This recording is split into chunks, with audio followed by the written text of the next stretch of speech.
Think so.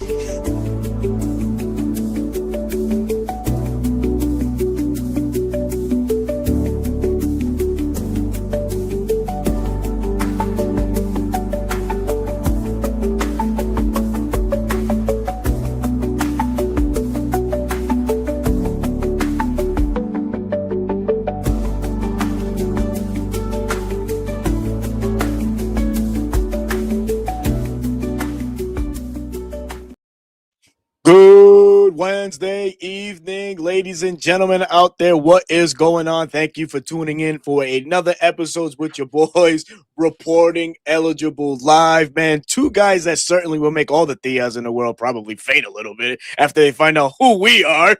But we got to touch on a couple things, man. We'll recap the Super Bowl, give some thoughts, and, we'll get into everything relevant and what's on task and on tab for our Atlanta Falcons. Of course, as always, I'm your host, Berto, joined by my guy, Bro Talk. And like we mentioned, man, reporting eligible is a duo. But Bro Talk, what is going on, man?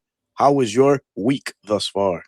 Busy, hectic, tiresome, Hell but the yeah. grind never stops. You know it. Never, ever stops. Just That's happy to a be here, fact. man. Talk Yeah, some man. football, talk some Falcons football. Mm. In the news over the weekend for not the right reasons. We'll touch on that. Yeah. Yeah, it's been a crazy week for me nonetheless also, man, but it is what it is, right? You gotta keep pushing forward. That's it. Have positivity and keep pushing forward. But the Super Bowl, man, the game, the pinnacle, the game all 30 other teams inspire to be next year at this very point in time.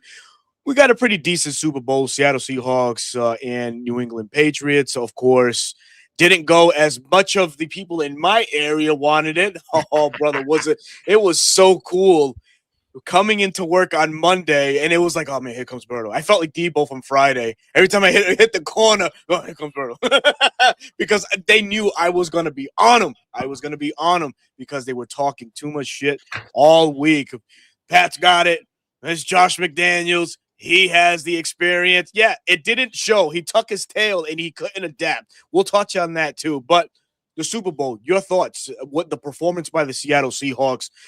Again, it's yet another blueprint that is laid out for other NFL teams to go and copy. We saw it a few years back with the Philadelphia Eagles and the dismantling of the Kansas City Chiefs, right? And now we see it this past week with Seattle in that dominant defense.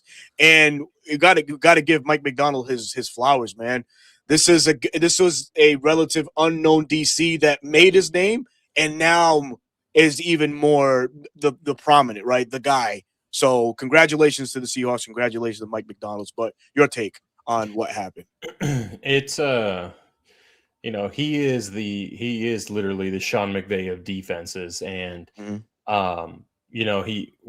everyone found out, how much time he spends and how he talks about how little he sees his family, which to a normal person, they're like, what the heck? But that's how obsessed he is with the game. And it came through, right? I underestimated the Eagles in the preseason. I didn't think they were going to make as much noise as they did. I didn't think they upgraded enough in certain areas. But they proved me and I'm sure, many others wrong. And you just saw it as the season went along. Like that defense was elite. Once Nick Emenwari came out, like they're in dime a lot because of him, because they view him as a hybrid linebacker as well, because he can play in the box so well. It's just that Kyle Hamilton-esque player that Mike McDonald was missing the year prior in his first season with Seattle. And then kudos to the offense. Clint Kubiak, great game plan. The Patriots defense, middle of the pack defense, but they created havoc in certain times. They created turnovers.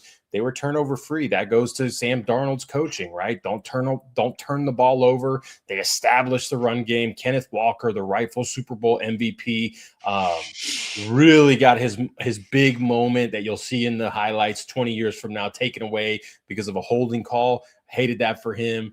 But all in all, you saw it throughout the playoffs and the way the regular season ended, starting on that Thursday night game when they beat the Rams is like, yeah, this Seahawks defense alone can win you the Super Bowl. And if the offense can play, close to them, they will. And that's exactly what they did. But a lot of people, I look back and they were saying like, oh, this game's going to be a lot closer. I don't know why people say the Patriots don't have a chance because analytics this, analytics that. Analytics are good for certain things, right?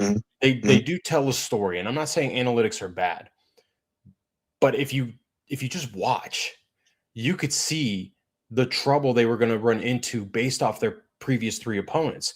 They survived those 3 playoff games because they've played bad quarterbacks. Their offense scraped by. They did enough, right?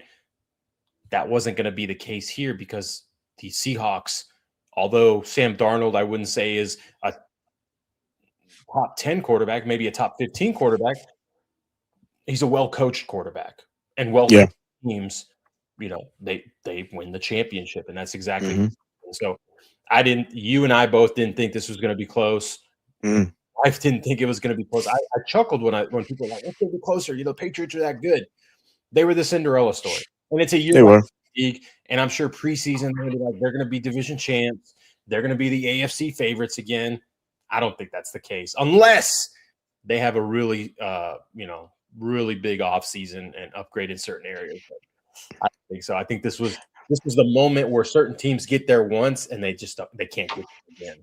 Might be a long time before that, and it just proves how coaching matters. And Josh McDaniels had a tall task. I'm trying to calm down Drake May because you can tell he was playing with jitters. Big game, the biggest game of them all, and obviously, the young kid did his best, right? Didn't play Drake May style ball by no means. But how shocked or how surprised are you that McDaniels couldn't simplify that game for him enough? Like, I felt like there was variables within their offense that weren't properly utilized, and I'll hone in on Trayvon Henderson, man. I view Trayvon Henderson.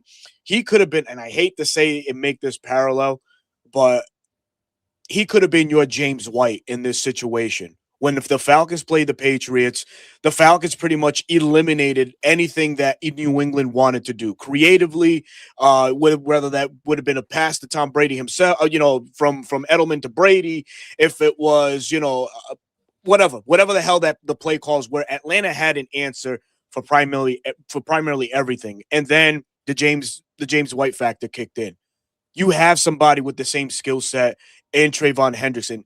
I'm shocked that McDaniels, being in a similar game to that, couldn't pivot to that. Is it that, or was it that the Seattle Seahawks defense was just it, man? It was just that good. I think it was just that good because McDonald, I'm sorry. Yeah.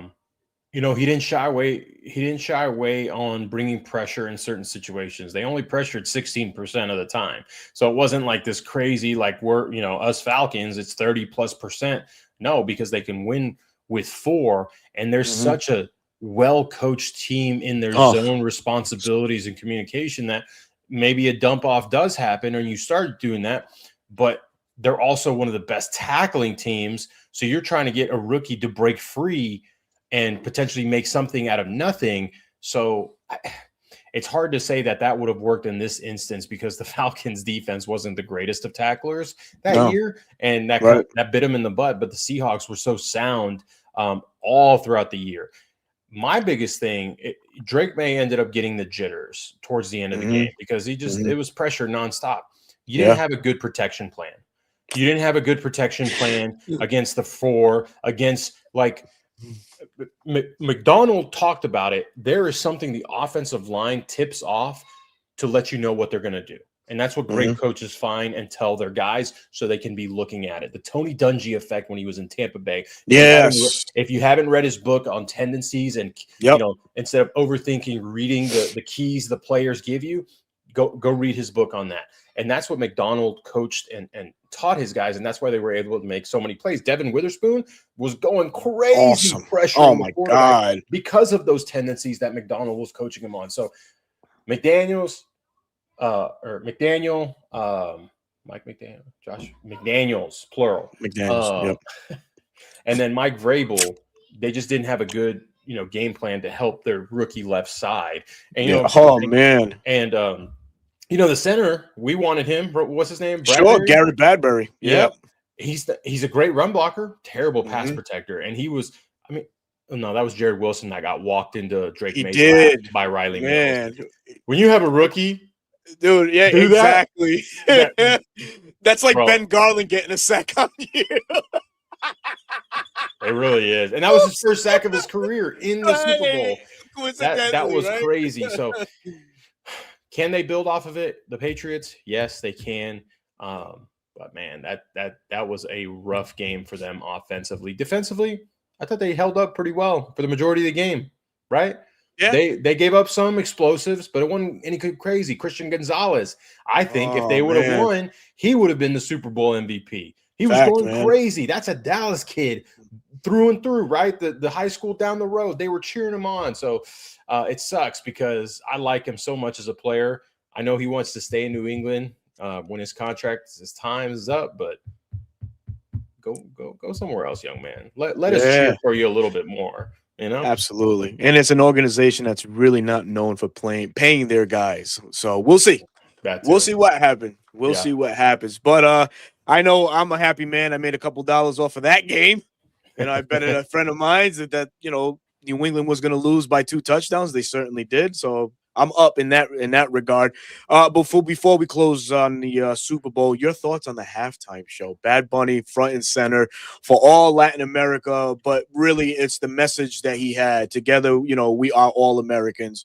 At the end of the day, there's so many people with their arrogance and ignorance that was spewing all over social media. We can't understand. Man, shut up. Listen, it's a vibe. That's all music is. It's a vibe, right? It's an ear for everybody. You don't like it, turn away, right? But if that at least gets you tapping your foot or make you bob your head in a certain way, it's getting to you. You like something. You're liking what you're hearing, right? So overall, I thought his performance was pretty good. And I'm not trying to sound biased, being that we're both from the same island. I mean, I would have loved if that concert was done in Miami, and the Super Bowl was in Miami, because I can only imagine how lit that arena would have been. San Francisco, not known for Hispanic culture like that. Maybe that in that regard. Well, I was gonna say they're not known for the more Central America. They're more known for the Mexican culture. It's right there, but Boricua is not really on the West Coast. They're more on the East Coast. So I completely agree with you there. I thought his performance was great. I thought the production was great. Very cinematic. Very cinematic. A lot of messages about the history of Puerto Rico and how things move. Connecting with the people. I've asked you this before because I don't know, right? I'm not Puerto Rican. I was raised in a Mexican household.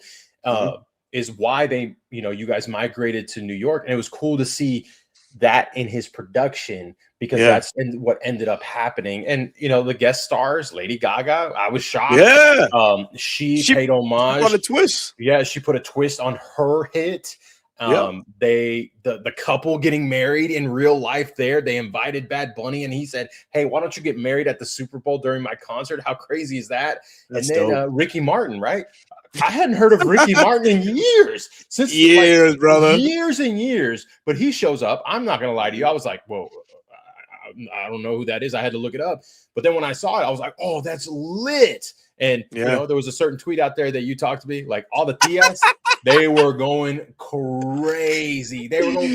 And rightfully so, right? That was a guy that they grew up on. They saw in their early adulthood. So overall, it was fun. And I think 2 Super Bowls in a row with a message, Kendrick Lamar's message of, building America, and then Bad Bunny's message of, we belong, we are America. Right? Exactly. It was great. And, seeing the reactions on social media of all the countries being shouted out, the smaller Latin countries that aren't used to being shouted out.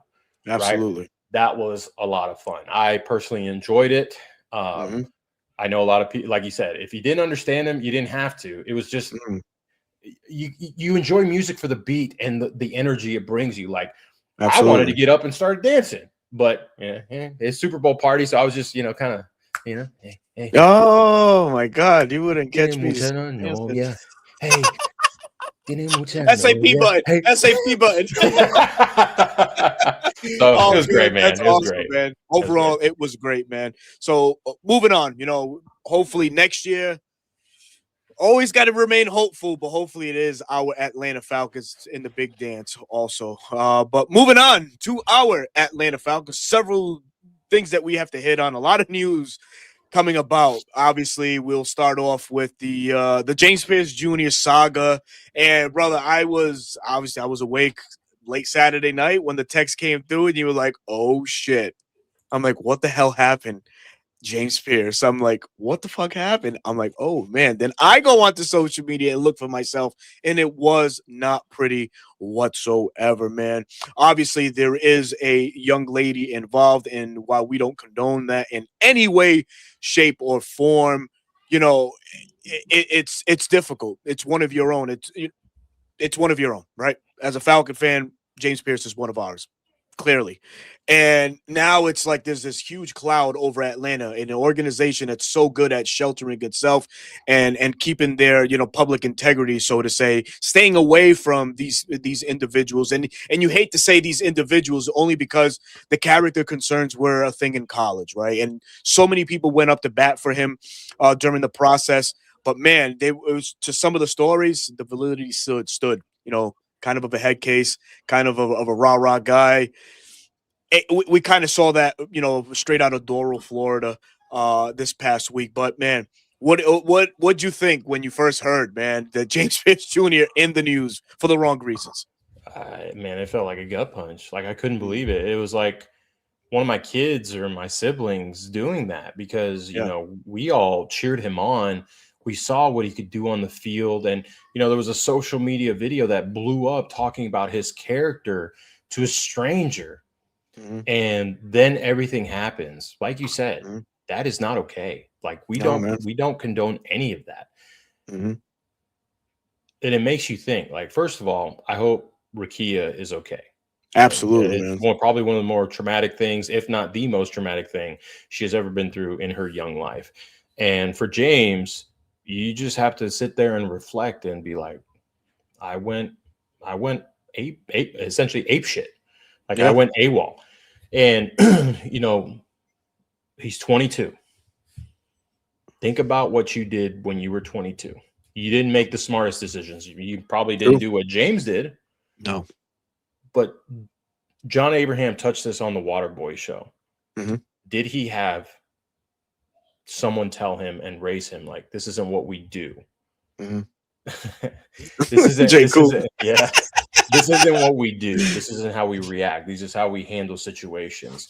And for all, I don't know James. I don't know his upbringing, right? All we can refer to is the pre-draft, like, hey, this guy's a lunatic, maybe for the wrong reasons, right? We like a lunatic on the field, right? Yeah. Brian Dawkins was a lunatic on the field, Weapon X. Mm-hmm. Yep. Right? But then it's turning it off. And so I just started thinking, like, what did Raheem do to keep him in check? But then it's like, well, maybe it was just because it was in the season. He couldn't do anything. He couldn't really go anywhere, right? You have a game every week. You're at practice every week. Now you're in the off season. You could do whatever you want, right? You're not required to be anywhere.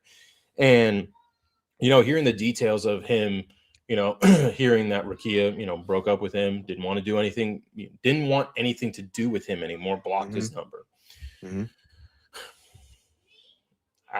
I can't speak for myself. I can't speak for Berto. Maybe this has happened to the chat at some point.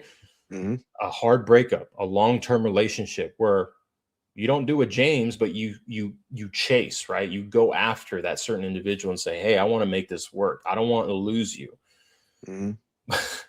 But to James, he took it to a whole nother level. The running into her car on purpose, blocking her, running from the police. Like this could have all been a minor thing had he not just blacked out and saw red. And so we see this all the time with athletes, right? There's probably going to be a plea deal. Mm-hmm. There's probably going to be some sort of fine he has to pay, probably a restraining order, probably community service, anger management that he has to go see, and like things he has to do, right? And all these will get, from a felony to a misdemeanor. We see it all the time, and especially with athletes, not just NFL, but athletes in general. And we'll probably see him end up on the commissioner's list to start the season, much like Jordan Addison, Rashee Rice did last year to start. and this will probably be a lengthy suspension because it was domestic violence. Yeah. Probably minimum 8 games. I would say max 12 is my thought. Now, Yeah. the league could totally do something different and make an example out of him. That's when Atlanta has to make decisions, right? I think right now Atlanta is just kind of sitting back and waiting to see how this all plays out before they don't want to jump to conclusions. And that's what they don't want to do, right? Right. As bad as it sounds, right? The NFL is a business. They're in the business of winning games, and James Pierce Jr. will help you win games. Absolutely. So I know Mark Zeno said this is a culture like altering move. That this is Matt Ryan's first like big thing. Ian Cunningham, yeah, you could It's cut him crazy. loose. I feel bad for them. You could cut him loose and say, "You're done. We're not dealing with it. You made your choice. This." But everyone, I believe, deserves a second chance, right? Now, there are certain people that don't, in my opinion. But in a situation like this, I believe a second chance is warranted. Show me that you can be a better man. Show me growth, and we can work through this together. But if you can't do that, I'm sorry, young man. This is a business. The Atlanta Falcons have an image to uphold, and you're not aligning with that. Exactly, man. Jay Coop asked the question. Let me ask you, brothers, how do y'all truly feel even if he gets in no trouble? Do you still want him here? I mean, I don't think there's no such thing as no trouble. He's going to get something. He's going to get something. The laundry, it's a laundry list of charges and shit that he did, evading police officers, using his car as a weapon. These are serious charges, and I don't know all the logistics or all the parameters when it comes to law in certain counties, states, countries, you name it. But from what I know, Florida is pretty strict and what their laws are. Well, especially if you hit a police officer, which he did, and I think it was unintentional because he wanted to run away, but you still don't do that. Yes. And to the second part, do y'all still want him here?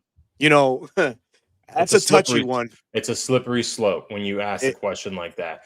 Yeah. My question or rebuttal to you is, okay, do you want him to help this team win football games? And I think 9 out of 10 Falcon fans would say yes. Yeah. Because yes, we do want him to help us win games because he can do that. Now, there are some people that would say, I don't care about winning, get him out of the league. And that's, hey, I respect you for that. Yeah. But I mean, I don't think there's a right or wrong answer in this situation because it's kind of like how you as an individual cope with matters like this, right? So if you decide to, hey, maybe he should be, then you're a forgiving person that ultimately sees life in a different perspective than the person that says, no, fuck that, get him out of here. And that's okay too. So it's just overall, it's touchy, man. It's yeah. It's the weight on his plate. It's a touchy situation because no matter how you answer, you're going to be wrong in the other person's eyes. That's the differences in opinions. But the fact of the matter is domestic violence is not okay. We do not condone that. James Pierce Jr. needs to face the consequences of his actions, whatever those consequences may be. Come on. And too soon. And then move on, right? Work through it. It's not just moving on. You can't move on from something so quickly. You have to work through it, and you have to be prepared. The media is going to drill you. The social media is going to drill you. 100%. Rakia Jackson fans are going to drill you. Like that just comes with the decisions that you made as a young man to do this. Now, ultimately, this will be the last thing I say on it. Ultimately, if you don't want to help yourself, if you still want to continue to do what you did, then hey, it's time to move on. Yeah, right? It is, man. As a 22-year-old man, you have your whole life ahead of you. If you're given a second opportunity, you better don't throw it away. Absolutely not. Absolutely not. Still young, gifted, and talented. Make the most of your second chance if you're allowed a second chance in this league. And if it's with the Falcons, bro, it's It's all on him. It's all on him moving forward.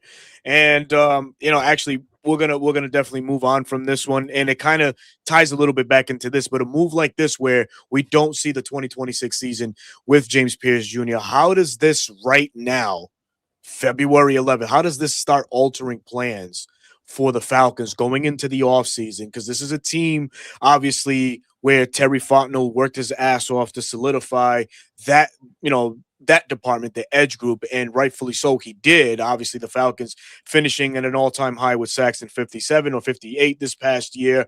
James Pierce Jr., Jalen Walker having massively a lot to do with that. But now you take away your prized possessions of a first-round pick in James Pierce. What are you seeking now? You don't have a first rounder. Are you exhausting resources or more so again into that position, or are you just going to flight with the guys that you have on the roster now? No, you're not gonna. I mean, you're gonna fly with who you have, but you got to remember Leonard Floyd, Arnold Libichetti, both free agents. You have Braylon Trice coming off another ACL tear. Jalen Walker going into year 2. So I don't think we can go into the season with who we just have. You have to attack it in some form or fashion, even if it's a 1-year rental, with an edge guy, someone that could be a starter. I'm not talking about a rotation guy, a starter. So maybe the money you were going to spend on potentially upgrading your center with Tyler Linderbaum has to go to an edge rusher, right? And there are a couple out there, Boye Mafe, Jalen Phillips. You don't like Boye? I got to watch more. It just doesn't pop for me enough. The reason I say this, and Damsky pointed this out, is Ulbrich essentially admitted that he was running Raheem's scheme defense last year. So this was still Raheem's philosophy. So now with Raheem out of the picture, does Ulbrich retain that? Or does he go back to the defense he was running in with the New York Jets? So then your philosophy changes on the players that you want in your edge room, right? So then someone like Boye, you have bigger edge guys that are more athletic, like a Jalen Walker and a Boye Mafe. Right. I would like, personally, if it were my choice, it's Jalen Phillips. Give him 15 to 20 million over across 2 years, or 1 year, 15 million. And then if you strike gold in the draft, great. If not, then you can attack draft next year. Edge rusher, to me, isn't a strong class outside of the top 3 or 4 guys. So it's not like we're missing a guy. Maybe you draft a day 3 guy that you acquire. You just don't know, right? Yeah. So I think it's through free agency. I think some money is spent there to bring in someone that can be a starter now. Now, Ulbrich may bring back or clamor for Leonard Floyd to come back. Hey, I really like what Leonard did for us. I'd like for him to return, and he comes on a cheaper deal. We'll just have to see. But I think free agency is the is the move for us this coming off season. Yeah. I mean, this is a big challenge for Ian and Matt, both of whom, and even Kevin Stefanski, who the aligned vision is building through the trenches, right? And there are some names out there that through free agency you can up your game a little bit. But if you can, because I'm having technical difficulties with this stupid MacBook, if you could bring up the depth chart for the Falcons, and we'll go through that right quick. I got you. Yep. ESPN. So let's do that one. Yeah, why not? ESPN is trusted. I see a lot of people in the chat going to the name Trey Hendrickson, but I'll ask you this. Has the luster that Trey Hendrickson once was, has that diminished a bit? And I know that in this league is what have you done for me now lately? You know, this guy obviously coming off back-to-back 17-plus sack seasons, and now last year dealing with a core muscle injury that only relegated him to a few amount of games and only 4 sacks. Would that be a guy that could interest you bringing in here to Atlanta? Sorry, I'm focusing on my screen. Who's the guy that you said to bring in? Trey Hendrickson. I think the honeymoon phase with him is over for me. Is over? Gotcha. Yeah, I think so. I think, I want to get younger. Yep. He's going to ask for a pretty penny. And I'd rather spend it on some, Jalen Phillips is only 26. Yep, 26. I'd rather spend the money there versus a guy that's 32, 33? 31. 31. Yeah. Okay, so not as Yep. high. So yeah, Yeah. I would go the younger. Yeah, now granted, Jalen Phillips has the serious injury he's coming off of now. I think it's going to be 2 years, but last year he looked He's great. fine. He looked He looked great. great. Exactly. Yep. So, all right, depth chart. What do you got for me? Depth chart. We got to always start on the offensive side, and I know that a lot of it will be soured right away. Right when we look at the center position and Ryan Uziel, who did an admirable job in his first full year as Falcon center. Obviously, if you wanna get the best bang for your buck, Tyler Lindenbaum was probably the top free agent on the market that can solidify an entire offensive line. You talk about a center that can anchor, that can protect, that can run block. Tyler Lindenbaum was it for him. Sure, the competition would have been teams with higher salary cap. Atlanta would have probably had to pony up a good bit of their resources, and now it's a little bit less because finding out starting with 27 million, you lose 10 because you're going to cut Kirk Cousins. So that's a boo-boo right there. So you're only starting with 17 now. So I'm going to fact check you there. Fact check it because that's the last week per over the cap. And you gave the numbers that weren't up to date. We were at 27. And now with Kirk Cousins pending release, it's dropped down to 17. Hold on. So right now we're at 26. According to over the cap, right now we're at 26.4. Yep. Okay. And cutting Kirk Cousins. That's from what I saw. That's pre-June 1st. They're going to cut him post June 1st. Post June 1st. Okay. Post June 1st, you save $2.1 million. So you still save some money. You still save some money, but it's not a lot of money, and you don't get it until after June 1st. But you avoid losing money, and you avoid paying that guaranteed money in 2027. Yeah. So I mean, definitely, we're not in the business of losing money right now, especially with certain things stacked up against us. Really, there's nothing to debate here. QB1, Michael Penix Jr. The only question is, who do we bring in? What free agents are out there?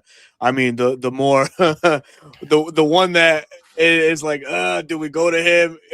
How funny is it? Matt Ryan and Joe Flacco being in the same organization. I mean, it would be funny because they've been tied their entire careers, but basically, it seems it's going that way. It really does. The way they're talking about him, the way he's talking about the organization. If Mike's not ready week 1, why not? Right? He knows what Stefanski wants to do.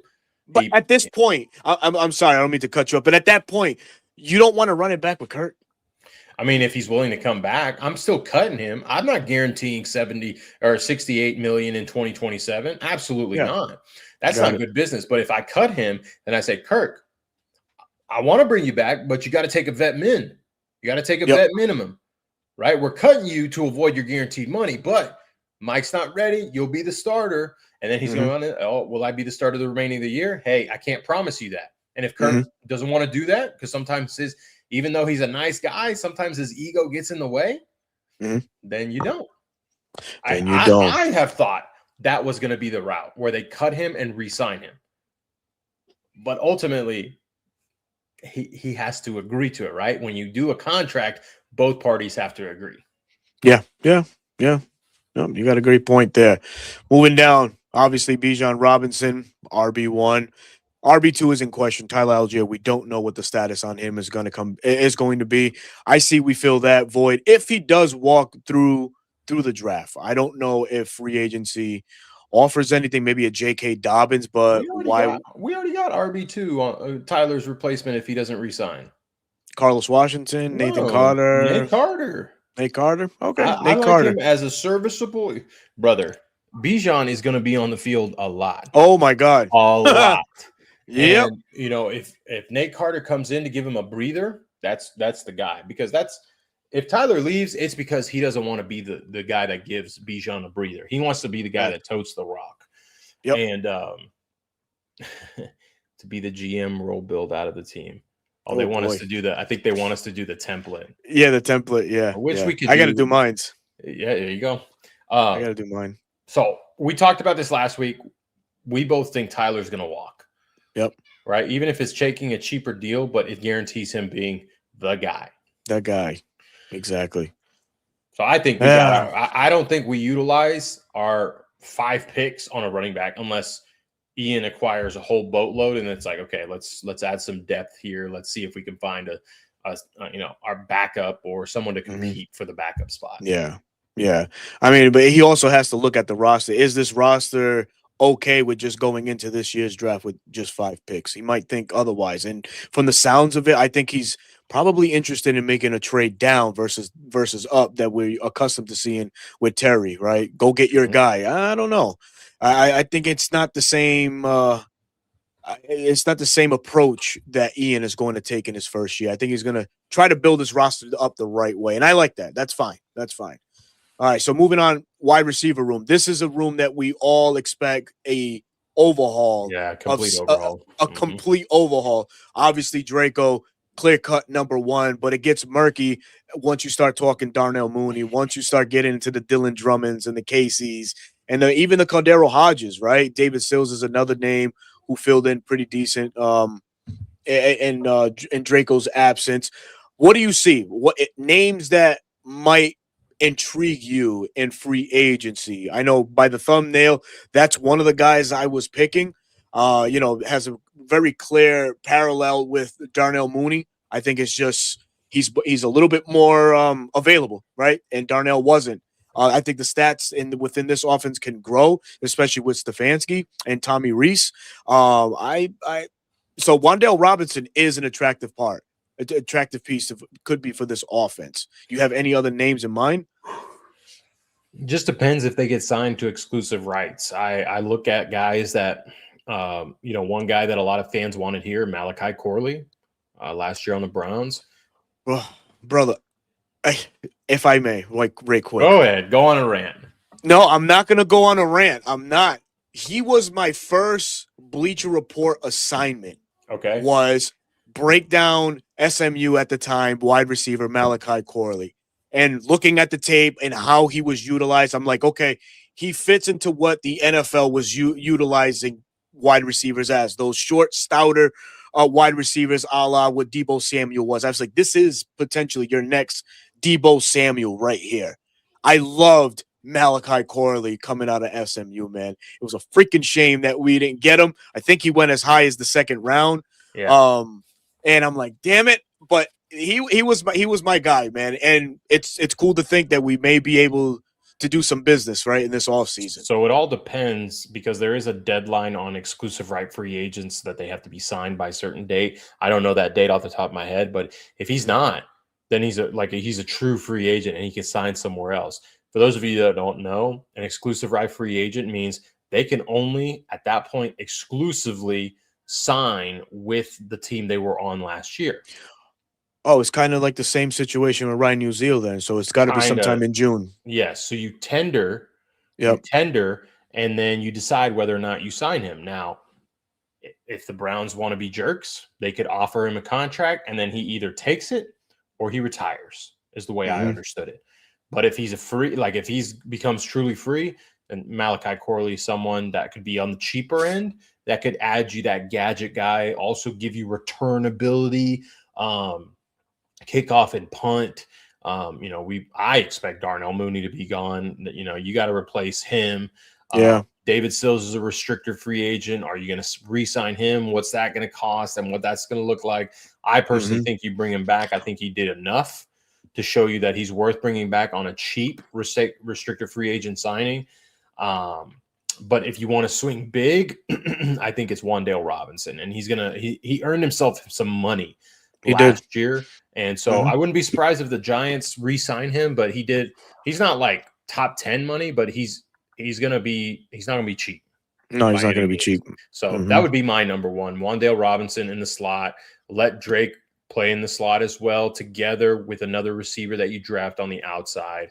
I think wide receiver could be 1 or 2 picks for us this year. Add some younger depth, like a Dion, or even if we don't sign Wan'Dale, Dion Burks is another guy out of OU that I've come to like.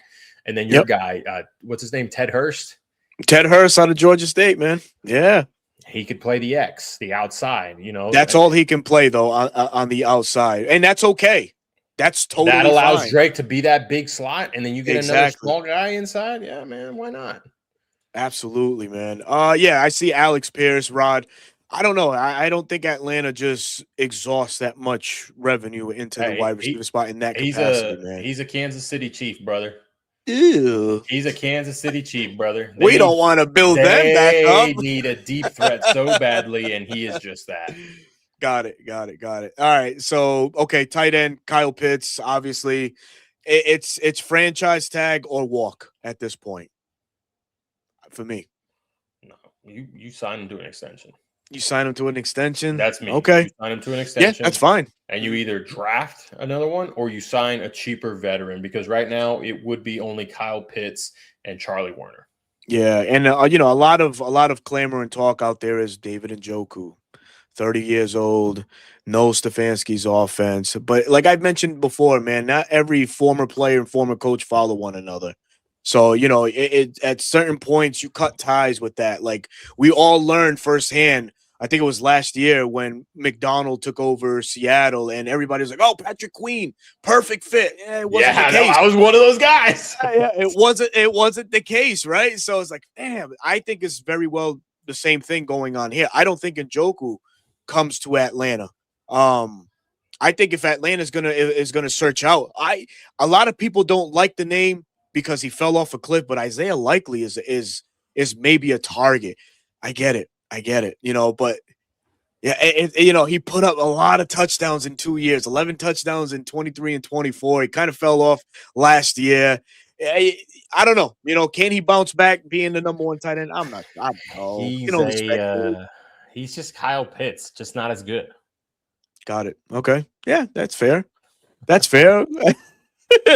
But yeah, obviously the draft. I don't know. I don't think Atlanta, invest through the draft on a tight end. I think if Atlanta's going to invest on secondary, probably cornerbacks, solidify that maybe with some depth, maybe a linebacker, definitely offense and defense after that. I have one guy that I really want. That's a tight end, and it's the Indiana tight end, Riley Oh, Nowodowski. yeah. I like him kind of, and I would see him utilized like Harold Fannin was last year. More of a fullback, Fullback. H-back Mm-hmm. type player that can block, but also has great hands and has great catch, run after the catch, that yak ability. So he's someone, if he can fall into day 3, yeah, go get him. Yeah, I got you. Trainer Ruffles says, I've heard a lot of people say move Pitts to wide receiver, but what does that actually mean? Do they literally just designate him as a wide receiver and play him as such or pay him as such? I mean, the move for Kyle Pitts to be a wide receiver started 2 years ago with Zach Robinson. He was learning both offense. I mean, both sides, tight end and wide receiver. I don't know if he's ready to make that full wide receiver leap yet. I mean, he's a tight end by trade. That's it. He just moves like a wide receiver. He moves like a wide receiver going one direction. When it comes to different directions, no. He moves like a tight end with his route running. Just I wish they'll do it this year if he resigns a seam artist. If you haven't watched it, watch Jake Ferguson of the Dallas Cowboys and what he runs. To me, that's how Kyle Pitts would be best utilized. And he's a better athlete, better hands, better overall. Yeah. Yep. Better overall. All right. The offensive line. Are you getting froggy and you want to make a jump at Matthews or Bergeron? I'm not. I think you're running. I think if Tyler Linderbaum is not in your plans anymore because you have to shift, I think you draft a replacement for Ryan Nuzeel. You got one more year on his deal. It's still cheap. Very. You keep the same offensive line for one more year, and you invest in the trenches. I think McGarry is going to be the guy. If you do anything, you restructure his deal, add a void year to spread out the money over 3 years. And then to me, I think you cut Storm Norton. I think you cut him. You save the money that you paid him. Yeah. Then you go draft a guy. That's fine. You already drafted a guy last year, Jack Nelson, who's going both ways. You traded for Mike Jarrell, right? Yep. Who can go to both sides. So he could. 2 young offensive tackles Coach him up. You got Bill Callahan. You got Bill Callahan. Great point. Absolutely. So to me, Enough said. I think Storm Norton is a cap casualty, and then we run it with Caleb McGarry. And no, Elijah Wilkinson Oh is God, not please is not no, man. re-signing. He's a free No. agent, and Thank you. you know, Goodbye. his career ended last year because I don't think anyone re-signs that man. Oh man. All right. Flipping to the defense. Ooh, This is where it gets fun, man. This is where it gets fun. Obviously, 3-4 alignment, as it says, but that's not what Raheem ran, obviously. Zach Harrison, we had the luxury of watching him play and kind of watch him break out and flourish. He already had, I think, 4.5 sacks by the time he was deemed out for the year. So I can only imagine what those sack numbers would have been like if he had played an entire year. He might have been a double-digit sack guy, along with James Pierce Jr. But as we look more, David Onyemata, he's a free agent. We don't know what's going to happen. Like we mentioned last week, he can go. He can go. But there are names that can fill that void ASAP, quick, fast, and in a hurry. You got a name. I have a name. I'll go with you. Who do you want to replace David Onyema? Who do you see the Falcons being interested in? John Franklin Myers of the Broncos, Jeff Ulbricht's old defensive tackle in New York. Mm-hmm. I thought the connection was going to be strong already. Mm-hmm. And I think the connection got even stronger when Ulbricht made the tie, like, oh, yeah, we ran Raheem's stuff. Now it's like, okay, are you running your defensive front alignment? Are you going more under fronts? Mm-hmm. Franklin, what's it? I just brain farted. Franklin Myers? Yep, John Franklin Myers. I just brain farted. Franklin Myers knows what Ulbricht expects. He plays angry. He's a younger version of David Onyemata, can give you that production. And it really looks like he'll hit the market because the Broncos just extended Zach Allen. They just extended Nick Bonito. And then they invested more in the defensive front to replace Franklin Myers when he does hit.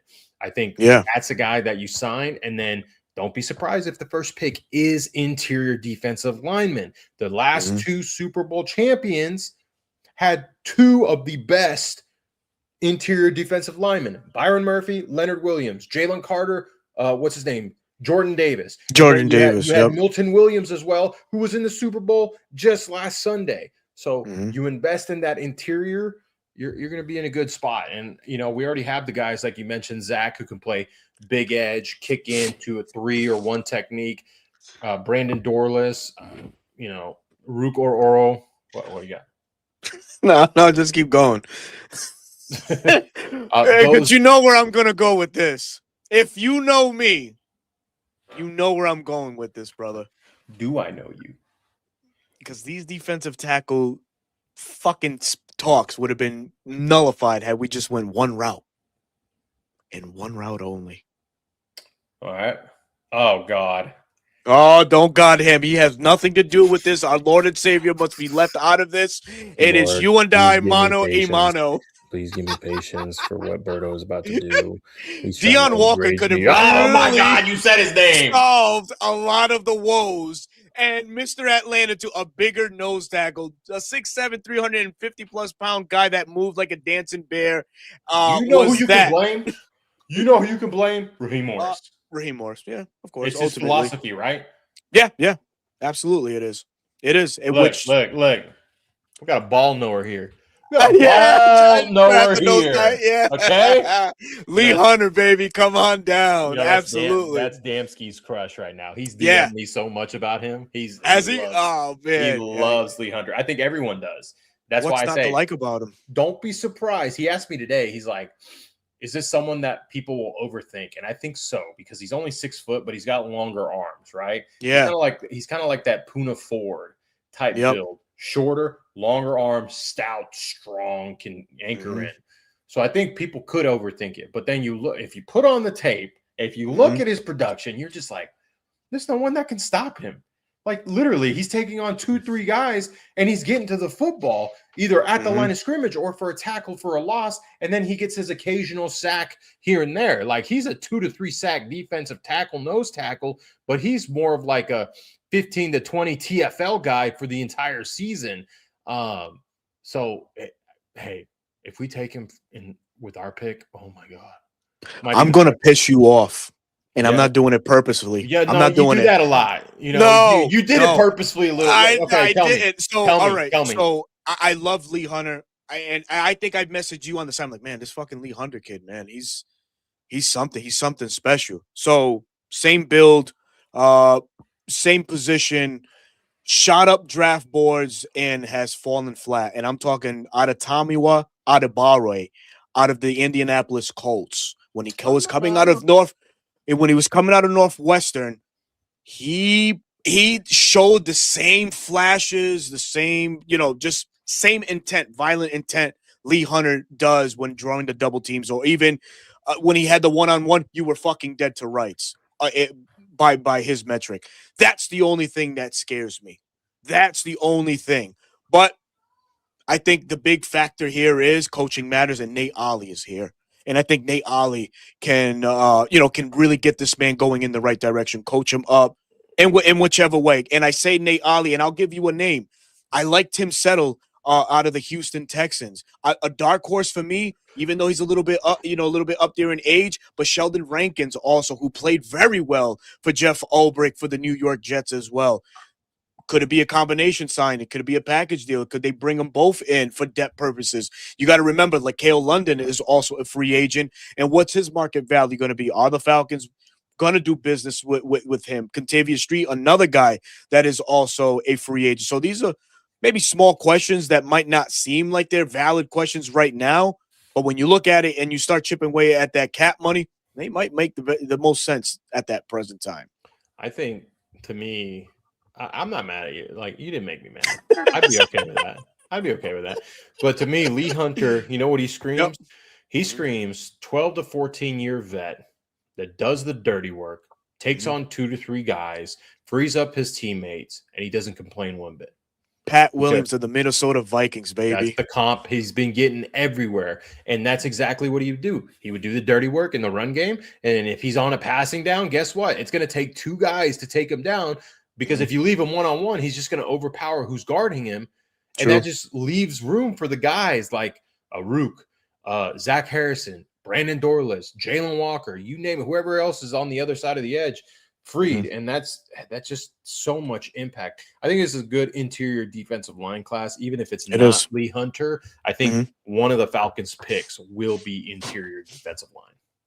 Darrell Jackson is another name out of Florida State. Demands is he's on that one, man. Big Citrus out of Iowa State was a big name coming out. Citrus I haven't watched his tape yet, but I know he's that bigger, stout nose tackle. So there's some guys out there. I'm just now getting into film review, so I haven't put together my rankings, but I will before the draft.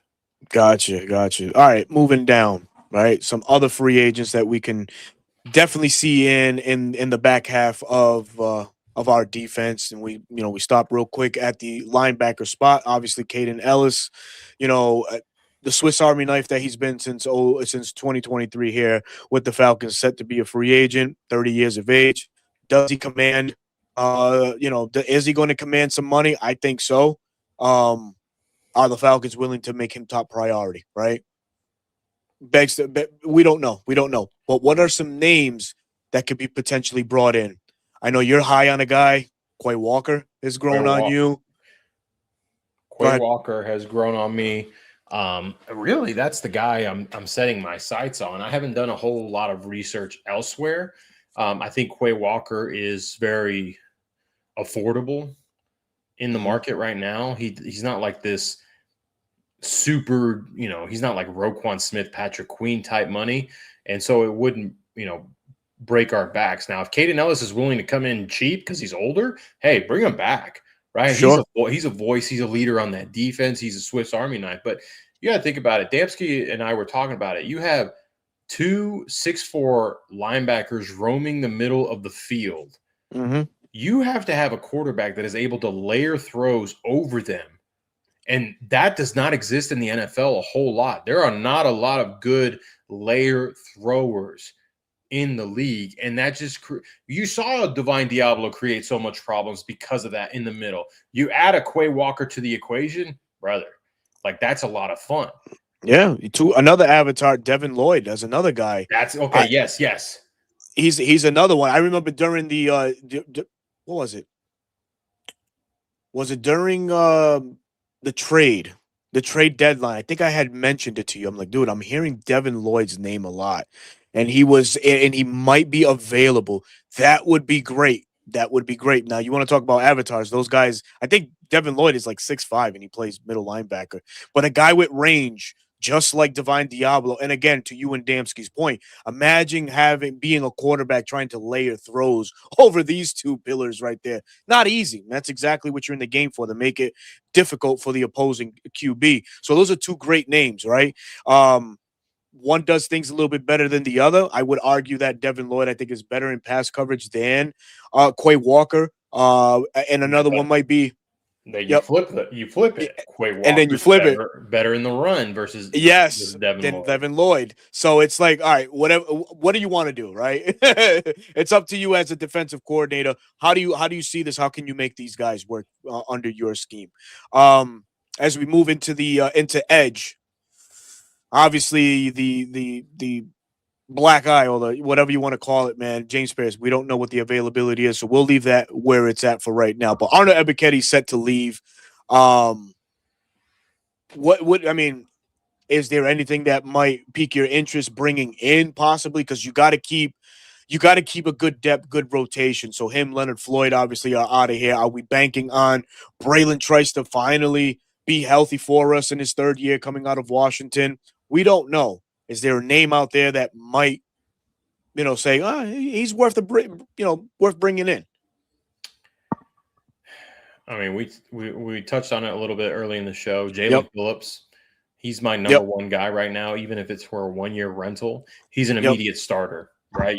Like you said, we got this cloud over our heads. We don't know what's going to happen. Mm-hmm. That's where I think the focus shifts. But someone like AJ Epinesa, who's a floor riser, he's not a double-digit sack guy, but he's not a 3-sack guy. He's more of that 6 to 7 sack guy, plays the run really well, is able to come in and be serviceable. You need guys like that. I've really liked how he's developed during his time through the league. And then you can go out and get some, cheaper guys that can, that can be rotational pieces. Khalid Kareem, bring him back. I think he's a great depth piece. Like you said, Braylon Trice, we're not sure. So I think Edge is another guy, another selection that we make in this year's draft, whether that's early on or later. It could be another Elijah Ponder who landed in New England. You liked him, and he was a late day 3 guy, and he was very productive for the Patriots. So you could see that happening as well. So yeah, I still like right out of Green Bay, Kingsley Egenbare. I still like his game, man. Out of South, he was good in South Carolina. We thought he could do more in the NFL. 4 years, only 11 sacks. Yeah, okay, that's probably for an edge guy. That's probably not the type of numbers you want to see. You want to see a little bit more. And then the whole Rashawn Gary and Micah Parsons duo thing happens, and he just gets buried. He's set to become a free agent. Could he follow Jeff Hafley down to Miami? There's a possibility. But, if Atlanta can guarantee him some snaps where he's like, yeah, I might want to come over here. The grass might be a little greener over here. Why not? I think he's good against the run. I think he sets the edge very well, and he offers you that pass rush ability too. One guy I forgot to say is like, what if we get a guy from the New York Jets? Will McDonald. Jermaine Johnson, who's just like, he's built like Jalen Walker. Boye Mafe reminds me of Will McDonald. When you started talking about the body type and the bigger edges, that's when you got me thinking, oh, that's why he's saying Boye Mafe. Okay, I respect that. That's cool. So, but yeah, you never know. Like, hey, could we get you, some future capital for a Will McDonald who's creeping up on a contract year? So, and if he walks and signs a lucrative deal, hey, we'll take that comp pick. That's how you start establishing those things. Because I really do think Ian Cunningham isn't just looking into next year or this coming year. He's already looking 2-3 years down the line. I'm like, okay, yes, we need to build this year, but I need to make sure this team is playable 2 or 3 years down the line. And I think that's where we'll see the biggest difference between him and Terry is Terry mortgaged a lot, like, because, hey, we need to win now. And so some of the moves were, not received well. Yeah. Right. And the one time he did plan for the future, he still put his eggs in one basket, signing a quarterback, drafting a quarterback, and then, it ultimately resulted in him being let go. So, it's gonna be really interesting. Secondary, and there were some changes in the secondary confirmed.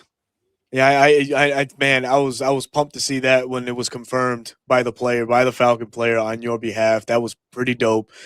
Jerry Gray, obviously, we don't think he's back with the team. The Falcons did make some coaching changes throughout the week, and so Jerry Gray, I don't think is there. So it's going to be Justin Hood and Ricky Manning Jr., the former Carolina Panther defensive back. Man, they officially give him the title of nickel coach, which we didn't know. Nobody knew. Nobody knew. But then, like you said, D. Alford commented and said Jerry Gray was the nickel coach, which makes sense if that's where Ulbrich shifted him to, and why you saw both nickels, Bowman and D. Alford, play so good, man. Play really well. My God. It's awesome to see. But we'll round out here with the secondary, which sees, obviously Jesse Bates, the third, who's not going anywhere. Xavier Watts. Xavier Watts, Mike Hughes, and obviously D. Alford, who will all clamoring for him to come back, and I think he will be back in a Falcons uniform next year. So, cornerback 2, names that are out there that you might want to bring in as a free agent. Hold on, we already have cornerback 2 on the roster. Yeah, Hawk Mamba. I get it. Who's Hawk Mamba? Kobe Bryant? No. Put some respect on Mike Hughes' name. He gets dragged through the sand more than he should. Okay. More than he should. Why? Okay. They don't want to target AJ. So they target him a lot. Corner, I have always said, besides the quarterback position, is the hardest position to play in the NFL because you're reactionary to what the guy in front of you is doing. Okay. And then you're depending on someone behind you to be there to help you. And if they mess up, you're left on an island and you take all the blame. So I think Mike Hughes, and I think he's great in run support. He signed a 3-year deal. I think he's great. He just suffered an injury. He wasn't there. I think Kobe Bryant is his backup. I think Kobe Bryant continues to develop. You have D. Alford who can back up AJ Terrell, but also start at the nickel position. Clark Phillips is on the last year of his deal. Let him play that out, and then you go attack that next year when you have more draft capital. If you're going to bring anyone in, it's got to be on a cheaper deal. Bring me someone like Asante Samuel Jr.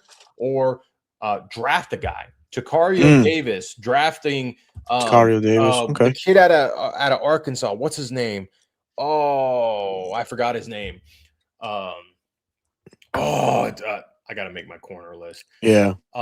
If you want to bring in that Pons kid out of Indiana to play a nickel while Billy Bowman is recovering, don't be surprised if we do draft a guy that's just a depth piece or someone that gets cut and then we sign him, right? So we already have our 2 starting corners. It's more about the depth. Who do we have for depth? So Raheem's scheme fit Mike Hughes. You think it's the same with Jeff Ulbrich's scheme? And if you say yes, is it because he ran it with the Jets and DJ Reed had success? Not comparing the 2 players, just the scheme that's on hand. So I've heard of what's his name, Match Quarters, talk about our corners. AJ Terrell's more of the man-to-man guy. Mike Hughes is more of the zone guy. But they can play both. It's just they're stronger in each other. The cool thing about Ulbrich is even though he runs a lot of man-to-man with blitz packages, he does have zone cover match responsibilities. So it is a zone, but then you have man responsibilities. And if you look at Mhm. Reek Woolen, who's going to be a free agent. He's not the best, but you put him in the right situation, he looks pretty darn good. Mhm. So I think Mike Hughes can have success again. Now, if I have egg on my face, I have egg on my face at the end of the year, and then we move on. But I think he's done enough under the coaching of Jeff Ulbrich and Justin Hood, and then you continue to build off of that. Mm. I'm with a lot of people like in the chat now. I think Greg Newsome is a name you have to keep an eye on. Right? Okay, so that name did slip me. I would like him if he got brought in. Mm-hmm. I think he offers, and the word in Atlanta is a lot of the time is versatility. What can you do? He's played in and out. He's played out really well, same as he's played in really well too. Pause. So it'll be interesting. It'll be interesting, but nonetheless, man, we're coming up on an important date, February 18th, which is next Thursday. That's the deadline for franchising, and teams can start franchising, and then 2 weeks after that, 3 weeks after that, free agency starts, man. So it's gonna be fun. It's gonna go by fast, and so it is. Don't worry, your boys are reporting eligible. We're gonna be doing our research. Absolutely. This is kind of scratching the surface. We'll have more information as it comes along, but this offseason, we I think the draft will come up on us pretty quick, and then that's when the lull will start to happen. It's like, oh, when is football going to come back? Oh, yeah. Oh, yeah, man. We all can't wait. We all can't wait for sure, man. A lot of good things going to happen in Atlanta this year, man. For sure, man. But that's going to do it for this evening, man. We definitely appreciate everybody coming through. But I'll let you go. Tell them where they can find you, Bro Talk. As always, short form content at Dirty Bird Central on TikTok, Instagram Reels, YouTube Shorts, wherever you get your short form content. Broke down a couple things from the Super Bowl. Now we're going to move on into more of the draft prospects. Also going to try and break down. It's something that people ask for, is breaking down other teams' offseason needs and moves, and that way you maybe get some perspective of what other teams are doing.